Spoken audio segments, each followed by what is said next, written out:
Welcome to Savvy Business, Life Unscripted, with your host, Christina Rivera, where our guests share their wisdom and valuable business tips, empowering our audience to expand their personal potential. Hi, Jen Lee. Welcome to Savvy Broadcasting, Life Unscripted. I'm so grateful to have you here today. How are you? Good. Thank you for having me, Christina. How are you? Oh, I'm doing fabulous. And even more so that we're going to talk about a very important topic, the elephant in the room. As everyone might notice, you got an elephant right there behind you in the room. How financial stress is destroying productivity. Yes, I can attest. Relationships, health, and all of that. It's important because the one thing I find that hits first when you start getting stressed is productivity goes out the window. So before we go to share those wonderful insights, just let everyone know how you got to where you are and became an attorney. How did this all work out for you? A really long story that I'll keep really short. So I started out as a bankruptcy attorney. I went to law school thinking that I would do estate planning or something like that. I graduated law school in the middle of a huge recession back in 2009. And I was seeing where the market was, and I was starting my own firm. And so bankruptcy made sense. So I opened up a bankruptcy firm and I really enjoy it. I do a lot of work with people to get them back on their feet. But then I also found that there were a lot of people out there who didn't need bankruptcy, but they needed an attorney to talk to them about debt and credit issues. And so I've kind of moved into more of this financial stress consultation versus just bankruptcy. So, yeah.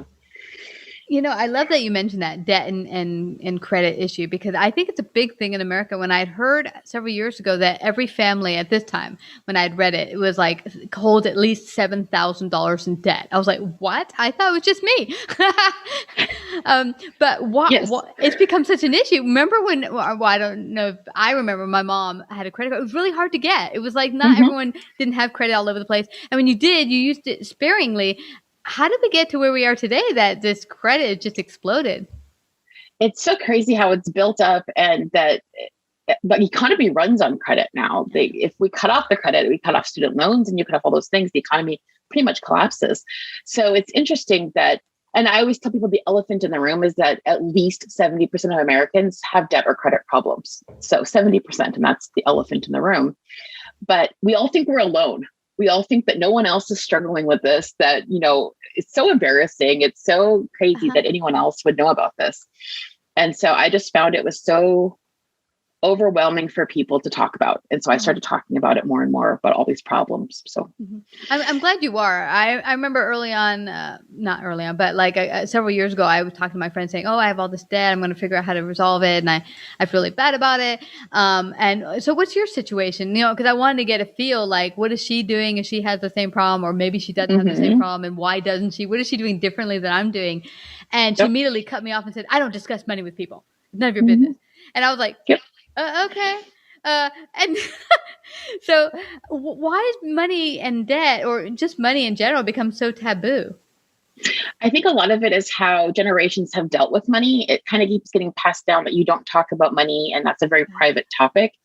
And so I see generational issues now in my office where I'll have the grandparents, their kids, and then the grandkids, and they all haven't talked about money, but they're all like in deep debt, trying to figure out how to save the other generation constantly. So it's really interesting how the lack of communication about money really holds back 18-year-olds that are going to college, and then parents who are trying to help their kids through college. It really is unfortunate that we don't talk about it more. It is, but we're going to change that.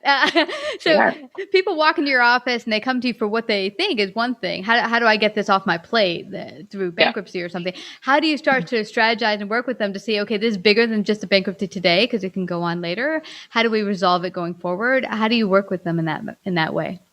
Yeah, and a lot of people actually don't come to me for bankruptcy because I don't use bankruptcy in my marketing. I use debt and credit. Okay. And because it's such a taboo topic. Bankruptcy people have this weird, stigma attached to it. And I found that the people who really need bankruptcy would never ask for it. They would never even know what they're looking for. So a lot of times someone comes and like, okay, I have a credit score problem. My credit's too low. I can't buy a house. Or my credit, I went to buy a car. My credit score is low. And then we look at their credit report and it's really a debt problem. So there's a lot of debt on the credit report, and that's why the credit score is low. So it's kind of working people through what their long-term goals are and trying to figure out what's the best way to get to where you think your life will be good. And so a lot of it's working backwards. So they'll tell me, okay, in 3 years, I want to buy a house. And we'll look, is that reasonable? Is it realistic? Can we do that? And what's the tool then to get us there? So, and tell me, from the clients you work with, what is some of the myths they have about what they think the problem is, or how to solve the problem, that you realize, hey, that's not the way it works? Right. A lot of it is the misunderstanding of how credit scores work. I see a lot of people who don't understand the things that go into credit scores and what's counted. And then the myth that bankruptcy ruins your credit. And a lot of times bankruptcy actually makes your credit score go up. And it also makes you eligible to buy a house sooner than you would be if you didn't do bankruptcy. And so I find just the bad information out there that people Google is half of my discussion, is trying to overcome what they've Googled. So. Well, that's fascinating to me, because I really don't know what makes up the score either. Actually, I see it come from time to time, and it seems like, it's gone up a little. Oh, yay, whatever that means. But yay, I guess that's good. Up is good.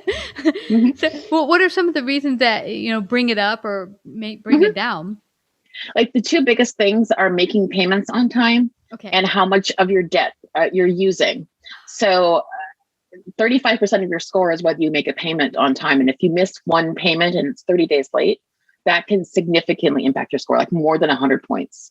Whoa. Just for missing one payment. And so a lot of times like, I just have a couple late payments, my score should be fine. I'm like, no, they're looking at that as now you're risky, because that's all a credit score is how risky are you to lend money to? And then the other one is people, like if you have a credit limit of $1,000 and every month it's maxed out to $990, that will also take your credit score down. Even if you have a whole bunch of other credit cards, maxing out one card will really lower your score down. So sometimes it's an easy fix. I just tell them, okay, we just need to rearrange your debt across these different cards, or close some things, or leave some things open. So sometimes it's an easy fix. But yeah, that's most of your credit score is if you make the payments and how much are you using each month of your credit. Well, that's really, really great insight for someone that thinks, well, one time, no biggie. Yeah, it is actually big, because I'm guessing it's an algorithm that's preset. Yes. It's not like someone sitting there, let's lower this puppy. No. Yep, it's all automated, and they don't release what those algorithms are. So at any given time, you can have up to like 300 credit scores, because everyone has a different system they're running it off of, and they can gauge things differently. So I had no idea. Wow, it's a game. Yeah, it's a game. Well, that's great to know that people can be empowered and make different choices that can get them to a good space. Now, let's say someone comes in and they either had to go into bankruptcy because maybe they had a business or a bunch of debt. How do you get them to see that, okay, this is where you are now and where do you want to get to? What are the different steps to get there? Do you work with them on a weekly basis, or do you come up with a plan and they just check in with you? How does that work? So a lot of times they just need to have one session and we come up with a plan. If we're not doing a bankruptcy, or if we're just trying to figure out what their options are, some of them don't need my help. They just want someone to validate that they're making the right decisions. The most difficult conversations are the ones who have signed up with debt settlement programs, and they may not have understood what they signed up for and how that's going to affect their future, because that's not explained to them as part of the sales process of a debt settlement program. So sometimes we have to work through more than one session to figure out what they're really looking for. But a lot of times they don't need me after they look at the plan, and they can go execute it. And some people do like to come back every month or so and just check in to make sure they're on the right track. So. Well, that's a good question for me. What does a debt settlement do that might not be optimal for someone? So debt settlement, if you sign up with a debt settlement program, like one of the big nationwide ones, not a local attorney who's helping. Okay. So what they're doing is they are making you delinquent in all your debt, and they take over power of attorney for your accounts. And then they go into collections. And so nothing is getting paid. So your credit score is dropping every month that you're in a debt settlement program. And then you'll get sued, because they don't always work together with debt settlement companies, but they don't tell you that when you sign up. They don't say you're going to get sued, that your score is going to be impacted worse than bankruptcy. Debt settlement is worse on your credit score than bankruptcy. Oh my God, I had no idea. And and so I have a lot of soapbox topic about debt settlement, because I just see so many people that spend like $1,000 a month on these debt settlement programs, when bankruptcy or even a consolidation type program would have been a better option for them. So Well, what's interesting about this, Jen, is I remember this guy told me he got embezzled. He had a company with a partner, and overnight the money just disappeared from the bank. He went, I don't know where, and he went and called his attorney. Said, "My bank account is zero. I have these employees to pay. I have bills to pay." And the attorney's like, "Well, you could try to take him to court. We don't know where he is, and you're not going to get the money back. He probably already used it somewhere." But he said, "I would just suggest rebuilding. You already know how to build a business. Do it." So he didn't consider bankruptcy at the time. He had $5 million in the bank that got embezzled, but he did have a slew of stuff to pay, and he didn't want to, go bankrupt. So what he did, he called every single creditor and said, here's where I'm at. I have zero in the bank right now. We're going to change that, but I need to work with you. Here's what I'm proposing. And he put a proposal through. Some people fought him and said, well, we don't like that proposal, but he got everyone except for one creditor to agree on his proposals. And he was able to work out a plan where he can get them something, even if it's $10 a month, but just so he says he's making do on what he's trying to give them. And within, I think 2 years, he was back up to past $5 million. Yep. And anyone can do that. You don't need a debt settlement company to do that for you. You can call and make your own arrangements. So I think that's some of the misconception out there, is that these programs are saving money of some sort, or they're helping you, when really you could do it yourself, and it's going to cost you just as much to pay back the debt as the debt settlement company is charging you. You know what I'm thinking? I think the issue and the fear might be is that they have some general knowledge you don't have. And I'm thinking, hey, the credit card, the creditor's not going to want to lose money. So they are wanting to get as much as they possibly can from you. But hey, if they think that you're in dire straits, but you're willing to work with them, I'm guessing they'll work with you in some fashion if they know that you're going to be good for it. Yeah, some creditors do. Sometimes you have to get to a supervisor, or you have to get up a couple levels, because most of the time they're not going to care about your story. They don't care whatever you think is important to tell them, because they've heard it from everyone else. But they do want to know, like, what are you proposing? What are your payments? Are you, if we give you 0% interest, we're going to cut off your credit line. Is that okay with you? Because that's going to impact your credit score. So, but a lot of times they don't care about the story behind it, because everyone has a similar story a lot of times. So yeah. I mean, that does make sense. And see, I think when you get up higher, I had worked in a very small company one time where I was the manager of the whole credit and AR portion of the business. And there was a company that worked with this particular business for years, like since they got started. And she went through dire straits, had problems, and could not make her bills. Now, I, knowing her history, said, okay, I'm not going to just throw you in the toilet. I said, tell me what's going on. What can we do? Because I cannot take zero from you. Zero is just not going to work. But let's figure out something we can do so that we can keep you working with us and not have you go into debt. Because we don't want to send you to a lawyer. It's not good for us. It's cost a lot to put a lawyer on attorney. So on retainer. So so we did work out a plan. She stuck to it. But that's great for business owners who are listening in. If you come to that point where you have someone not paying you, because then you have your people to pay. If you find someone that has been credible and they find that you don't want to lose them as a client, if you work out something that works for both of you, it could be a great long-term relationship, build your relationship even stronger. Yeah, I would say communication is the most important thing. A lot of people don't open their mail because once the bills start stacking up, they go into the psychological. And that's why we say that how it impacts productivity and health is that we start burying things and not wanting to talk about them and not opening our mail.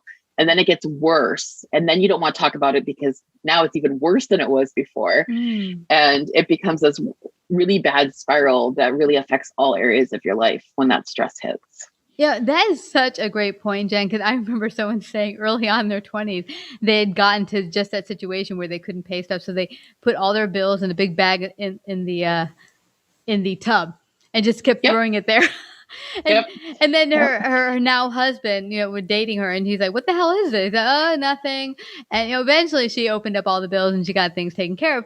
But yeah, I could imagine that your brain knows, you know inside that something's going on and you're just ignoring it. And it's as you said, that elephant right behind you, elephant in the room, where you're feeling that him standing on your chest, and it's not going to go away until you start to deal with it and look at it. And then it becomes an emergency. If you've put it off for so long, for example, a lot of times I'll get a phone call, oh, my wages are now being garnished, or my bank account was just cleared by the IRS for a levy or that kind of thing. And so then it's harder to fix once it's an emergency, then you have to find help right now. Whereas I could have helped a lot earlier and it would have been less expensive. Yeah. To fix it earlier on. It's interesting. It's all interconnected. I mean, same with your, when you go to the doctor and you've had these symptoms for like 3 years, I just ignored it. It doesn't go away.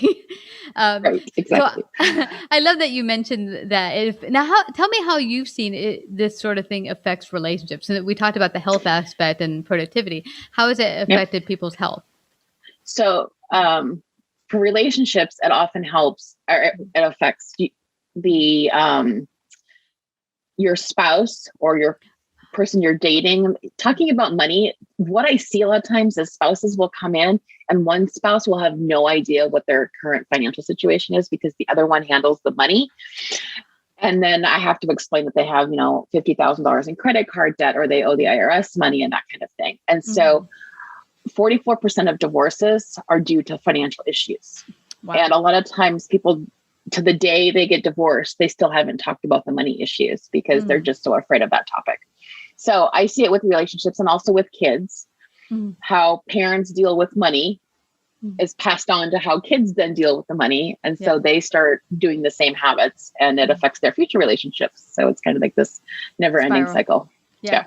It's interesting you say that. I had a friend that came on a couple of years ago to the show that said, her husband had a business and she thought they were doing really well. He died, surprised. It wasn't like they expected his death, but apparently his business had huge financial issues, of which now she's like, whoa, now I'm thrown into running his business, not knowing anything about it. And then boom, there's financial issues as well. How do you work through a couple that, they hadn't been really talking about this portion of it and now getting them both up to speed on how they can work together as a team? I recommend therapy a lot. I often find myself recommending, I tell people therapists are cheaper than I am, but I mean, from an hourly basis usually, but talking it through with someone who is neutral or not emotionally involved, they'll start with me and I'll look at it from a very pragmatic, okay, here's what I see. And I'm not confrontational with either side. And then I'll say, you probably should go talk to someone who specializes in marriage and family therapy to keep talking about this. Because if you don't, it becomes the elephant in your relationship that you're dancing around this thing constantly and it affects how you, operate on a day-to-day basis. And very stressful. Oh my God, I can imagine. But this has been so fabulous. Now, where are you located? Can people work with you via Zoom, or do they have to be in your general location to work with you? Yeah, anyone can work with me through Zoom. We're doing lots of Zoom. Even before COVID, I did a lot of virtual stuff. So I'm licensed in California for bankruptcy work and things like that. But I can work on federal tax issues, federal student loan issues, and general financial advice nationwide. So, that's fabulous. Yeah. This is great. Where can people find out more? Is it jenleelaw.com, correct? Yep, that's correct. Yeah. And I have a podcast called Debt Therapy too, if you want to check out my podcast. Well, where do they get the podcast? Anywhere that it's anywhere. Yep. Well, that's iTunes, great. Everything. They can get started with that right now. And then if further help, give you a holler. Well, Jen, I just have to thank you again. This has been very insightful. I know it's going to help a lot of our listeners. Thank you for coming to Savvy Broadcasting. Thank you, Christina. I enjoyed it. Thank you. Me too. Like, subscribe, and share this episode. To listen to more savvy episodes and savvy biz tips, go to www.lifeunscriptedradio.com. To find out about our paid sponsorship opportunities or how to become a guest, email Christina at lifeunscriptedradio.com.